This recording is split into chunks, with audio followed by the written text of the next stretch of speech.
सीमा हैदर की कहानी में एक नया ट्विस्ट आ गया है। सीमा का एक हलफनामा सामने आया है जिस पर कई सारे सवाल उठ रहे हैं।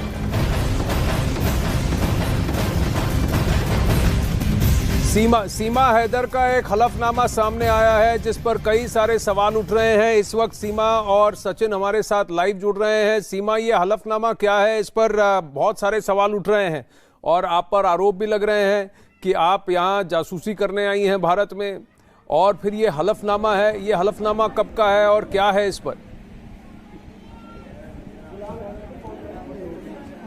सर, आपको आवाज आ रही है मेरी? सर जी आ रही है। सीमा जी बोलिए। मेरा नाम आनंद है, हमारी कल आपसे बात हुई थी परसों। सर, ये कोई निकाहनामा होता है शायद, मेरी नज़र में तो निकाहनामा होता है जी। और जिस तरह पेश कर रहे हैं तो ऐसा कुछ भी नहीं है, क्योंकि मुझे इतना पढ़ना नहीं आता। तो अपनी तरफ से बना के बोला जा रहा है, क्योंकि हैदर के साथ अब आधा पाक, पूरा तो नहीं कहूँगी, आधा पाकिस्तान है, वो कुछ भी कर सकता है सऊदी में बैठ के। तो जो वो बता रहे हैं ऐसा कुछ भी नहीं है। ना मैं अपने पापा को कभी मैंने लालची कहा। पापा तो पापा होते हैं, उनको कोई भी बेटी इस तरह अपने बाप के बारे में नहीं कह सकती। और दूसरी बात, उनसे सिर्फ साइन लिया गया था, मुझे नहीं पता था कि क्या लिखा है क्या नहीं लिखा। की बात है ना, जी। ये 15 फरवरी 2014 का पाकिस्तान की कोर्ट में दाखिल एक हलफनामा सामने आया है जिस पर बहुत सारे सवाल उठ रहे हैं। ये 2014 में किस तरीके का ये हलफनामा था? और सीमा के दावे वाला एक ये हलफनामा सामने आया है। हलफनामा में मर्जी से शादी की बात की गई है। तो ये कहा गया है कि गुलाम हैदर से जो शादी हुई थी 2014 में, वो आपकी मर्जी से हुई थी, आप अपनी मर्जी से शादी कर रही हैं। और हलफनामे में ये साफ लिखा है कि आप स्वतः कबूल करती हैं शादी को और आप अपनी मर्जी से शादी कर रही हैं। तो ये 2014 का है, क्योंकि उसके बाद आपके गुलाम के साथ 4 बच्चे भी हुए हैं। तो इस हलफनामे को आप गलत बता रही हैं कि ये हुआ था 2014 में? सर, मेरी शादी, मैंने पहले भी जैसे मीडिया को बताया कि हमारी शादी कागजी हुई थी, तो मुझे नहीं पता कि क्या लिखा गया। दूसरी बात, कोर्ट की जो बात आ रही है, मैंने ज़िंदगी में पाकिस्तान का कोई कोर्ट देखा ही नहीं, पूरी ज़िंदगी में पाकिस्तान का कभी कोई कोर्ट देखा ही नहीं। और शादी मेरी मर्जी के खिलाफ थी, पर मैं कुछ कह तो नहीं सकती क्योंकि हमारे यहाँ बोलना नहीं जाता। उन्हें शादी के बारे में बोला तो मेरा तो क्राइम माना गया था, क्योंकि मैं किसी और को पसंद करती थी। तो मेरी शादी इसी हादसे की ये निशानी है। और मुझसे अगर पूछा जाता, मेरी मर्जी जानी जाती तब, कि शायद मैं हैदर की पत्नी कभी भी ना हो। तब मेरी एज ज़्यादा बड़ी भी नहीं थी सर, इतनी बड़ी एज की भी नहीं थी। तो सर, वो बना के भेजे जा रहे हैं। और मैं यही कहूँगी यहाँ की हुकूमत से, यहाँ की सरकार से, कि हैदर की भी सुने, एक बार मेरी भी सुन लें। हैदर की सुन के मेरे बारे में जो कह रहे हैं वो सही नहीं है, एक बार मेरी भी सुन लें। मैं क्या कह रही हूँ, मैं कब से यही कहे जा रही हूँ, मैंने अब तक कोई झूठ नहीं कहा। लोग मुझे झूठा भी कह रहे हैं। और हैदर भी परसुकून होके, मुतमईन होके मुझे यही कह रहा था कि सीमा अब तुम फंस गई हो, अब तुम वापस आओगे, सचिन जेल जाएगा। ऐसा नहीं हो सकता। अगर कोई जेल जाएगा तो सीमा, सचिन जेल नहीं जाएगा। अगर कोई गलती मैंने करी है, बगैर वीज़ा के आई हूँ, मैं आई हूँ सर, खैर सचिन का कोई दोष नहीं है। पिता किसी बुलाने के लिए चाल चले जा रहे हैं जी।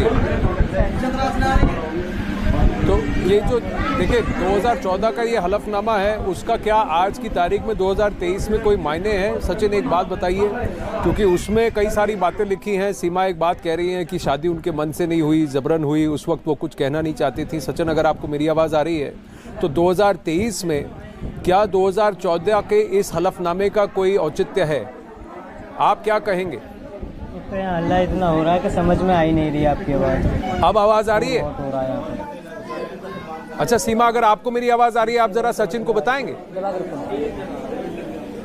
सचिन, अब आपको आवाज़ आ रही है? सचिन, अगर 2000 आपको मायने रखता है? हाँ जी बोलिए। हाँ, 2014 में अगर एक पाकिस्तान के कोर्ट का हलफनामा आता है, 2014 में अगर पाकिस्तान के कोर्ट का हलफनामा आता है सामने, तो क्या 2023 में अब जब इतना कुछ घट गया है उसका कोई मायना है, उसका कोई औचित्य लगता है आपको?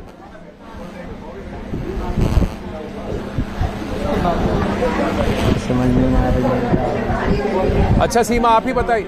अच्छा सीमा को ही पूछिए। सीमा जी आप ही बताइए। सीमा जी हाँ ठीक है, सीमा जी आप ही उनको पूछिए। सर ये कोई मायने नहीं रखता, ये कोई मायने नहीं रखता।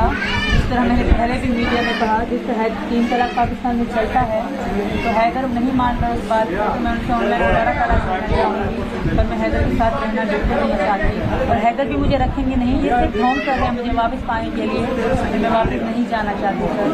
हैदर को मैं हर बार कह रही हूँ कि मैं कोई जुबान तलाक चाहती हूँ, मैं भी तुम्हें यहाँ से तलाक देती, पर औरत की तलाक मान ही नहीं जाती, तो मैं उनको कागजी तलाक लूँगी ऑनलाइन, पर मैं वापस नहीं जाऊँगी। तो आपका यही है कि आप जो भी हो आपके साथ यहाँ हिंदुस्तान में हो, जो भी हो आपके साथ यहाँ हिंदुस्तान में, भारत में हो, आपका कहना है कि आप वापस पाकिस्तान नहीं जाएंगे। अच्छा सीमा जी, मैं एक बात मैं आपसे पूछना चाहता हूँ, उस दिन मैंने आपसे नहीं पूछी।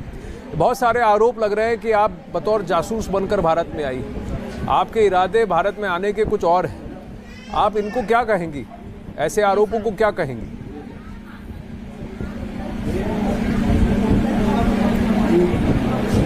सीमा जी आपको आवाज आ रही है मेरी? आवाज आ रही है? तो आवाज आ रही है? नहीं, उसे नहीं आ रही आवाज। उसे नहीं आ रही? अच्छा सचिन आप ही बताइए। अच्छा मैं पूछता हूँ, कोई बात नहीं, कोई बात नहीं सीमा जी। अच्छा अभी आवाज आ रही है? सचिन आपको आवाज आ रही है ना? हाँ अच्छा सीमा जी आपको आवाज आ रही है? हाँ आ रही है। सीमा जी को ना हाँ नहीं आ रही है। अच्छा सचिन मैं सचिन से ही बात करता हूं। सचिन अगर आपको मेरी आवाज आ रही है, आप एक बात बताइए, सीमा जी पर बहुत सारे आरोप भी लग रहे हैं। ये 15 फरवरी 2014 का ये हलफनामा तो सामने आया है, साथ ही वो उनकी उम्र करीब 19 से 20 साल बताई जा रही है तब, लेकिन उनके साथ साथ एक और आरोप लगाया कि आप सीमा जी का इरादा भारत में आने का जासूसी करने का है। आप क्या कहेंगी? अगर जासूसी करने का इरादा होता तो हम वकील के पास क्यों जाते? तो बच्चों के स्कूल खुलने वाले थे तो हम खुद ही आराम से चुप रह रहे थे। हमें क्या ज़रूरत थी कि वकील के पास जाएं? तो सर हम खुद वकील के पास अपने सोच से ही, अपनी मर्जी से ही वकील के पास सब कुछ ये बताया, क्योंकि हमें सोल्यूशन दे कि बच्चों को पढ़ाना था, इस वजह से हम वकील के पास गए। ठीक है। अच्छा मेरे पास ये हलफनामे की कॉपी आई है। सचिन और सीमा आप बने रहिए मेरे साथ। इसमें लिखा है, और ये अंग्रेजी में एफिडेविट बना है, अंग्रेजी में कोर्ट डिस्ट्रिक्ट खैरपुर मीर ये दिख रहा है, और इसमें लिखा है कि 15 फरवरी 2014। ऊपर की नोटिंग्स उर्दू में है, लेकिन जो बाकी बॉडी कॉपी उसकी है और स्टैंप ड्यूटी पाकिस्तान की दिख रही है इसमें। और इस कोर्ट में, पाकिस्तान की कोर्ट में दाखिल इस हलफनामे में उनकी उम्र करीब 19 से 20 साल बताई जा रही है। एग्जैक्ट नहीं बताया गया, 19 से 20 साल बताया गया है। और ये कहा है पिता किसी और से जबरन शादी कराना चाहते थे, ये हलफनामा किया है। फिर गुलाम हैदर से शादी के लिए उन्होंने अपना घर छोड़ा, have left the house of my parents लिखा हुआ है इसमें। और फिर आगे ये लिखा गया है, गुलाम हैदर से मैंने अपनी मर्जी से शादी की है, ये भी इस हलफनामे में लिखा हुआ है। बिना किसी के डर और दबाव से मैंने ये शादी की है, ये उन्होंने कहा है। ये इस हलफनामे में साफ लिखा है, और ये अंग्रेजी में लिखा गया है। और इसकी डिटेल्स अब सामने, अब हम हमारे दर्शकों को पूरा हलफनामा दिखा रहे हैं। ये हलफनामा सामने आया जहां ये बताया है कि पिता की मर्जी के खिलाफ, क्योंकि उनकी जबरदस्त कहीं और शादी हो रही थी, अपनी मर्जी से यहां सीमा ने गुलाम हैदर से शादी की। अब मैं जरा चेक करना चाहूंगा कि सीमा रजा इनका नाम है, डॉटर ऑफ गुलाम रजा ये लिखा है, वाइफ ऑफ गुलाम रजा ये लिखा है, जी नहीं, डॉटर ऑफ गुलाम रजा ये लिखा है, और टॉप पर लिखा है। और उसके बाद अंग्रेजी में सब कुछ लिखा है। करीब 10 दिन पहले मैंने अपना घर छोड़ दिया है, क्योंकि वो जानबूझकर जबरन मेरी शादी किसी और से कराना चाहते थे, और वो लालच में उन्होंने किया था, forcibly wanted to get me married again. तो सीमा जी आपसे ये प्रश्न है कि आपने गुलाम हैदर से अपनी मर्जी से शादी की, इस एफिडेविट, इस हलफनामे के बारे में आप जानती हैं? यहां लिखा है आपने अपनी मर्जी से गुलाम से शादी की, क्योंकि आपके पिता लालच में आकर जबरन आपकी शादी कहीं और करना चाहते थे।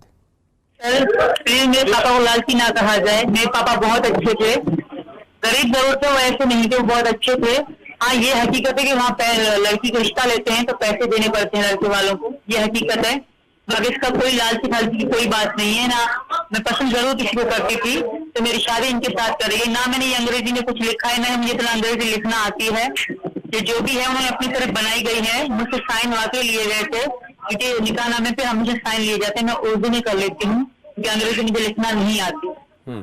ये उन्होंने बनाई है, ऐसा कुछ भी नहीं है। और मैं पूछना चाहूंगी क्या ये ओरिजिनल निकाहनामा है? क्योंकि मैंने कभी नहीं देखा, हलफनामा मैंने नहीं देखा, अपना भी मैंने कभी नहीं देखा था। उसकी कोई कॉपी मेरे पास थी तो सही, पर वो अंग्रेजी मैंने नहीं देखा। तो क्या ये ओरिजिनल आपको लग रहा है? ओरिजिनल है ये? देखिए, देखने में तो ओरिजिनल लग रहा है, कागज पुराने हैं, तारीख उसकी सही है, कोर्ट का स्टैंप ड्यूटी और पेपर है, और आपका नाम और वहाँ जिक्र किया गया है कि आपकी उम्र करीब, ऐसा कुछ नहीं है सर। आपकी उम्र करीब 19 से 20 साल बताई जा रही है। 16 से 17 साल में सब एज थी। ये झूठ कह रहे हैं, ये बनी बनाई है, क्योंकि हैदर के साथ पूरा पाकिस्तान है, तो वो कुछ भी, अब तो कुछ भी पॉसिबल हो सकता है। तो अगर है भी तो मैं अब हैदर के साथ नहीं रहना चाहती, मैं उनसे डिवोर्स लेना चाहती। डिवोर्स तो हमारी हो गई है, मैं दोबारा उनसे डिवोर्स लेना चाहती हूँ। हैदर की सुनी जा रही है, मेरी भी सुनी जाए। धन्यवाद सर। बिल्कुल। अच्छा सीमा जी, मैं आपसे पूछना चाहूंगा, जो ये आरोप लग रहे हैं, आखिरी प्रश्न है मेरा आपसे, जो आरोप लग रहे हैं कि आप जासूसी करने भारत में आई, आपकी मंशा यहाँ भारत में आने की कुछ और है, ऐसे आरोपों को आप क्या कहेंगे कि इंटेलिजेंस वाले आप पर नजर रखे हुए हैं, आप पाकिस्तान से यहाँ जासूसी करने आई, आपने सचिन को जानबूझ के फंसाया भारत के अंदर एंट्री करने के लिए, इस पर आप क्या कहेंगी? पहली बात, अगर फंसाना होता तो मैं अकेली आ जाती, तो मैं पहले भी अकेली आ जाती। मेरी बेटी है, तो देख के कोई बात करे, मेरी बेटियां, एक बेटा है मेरा, तो उनको देख के अलग क्या मैं जा सकती हूँ। और वही बात, जब तक क्लीन नहीं हो जाता, दूध का दूध नहीं होगा, पानी का पानी नहीं हो जाता, लोगों से मैं हाथ जोड़ के रिक्वेस्ट करूंगी कोई गलत बात ना करे, क्योंकि मैं मोहब्बत में आई हूँ, अभी तक यही है। और मुझे यहाँ के कानून पर भरोसा है। मोदी जी से रिक्वेस्ट करूंगी।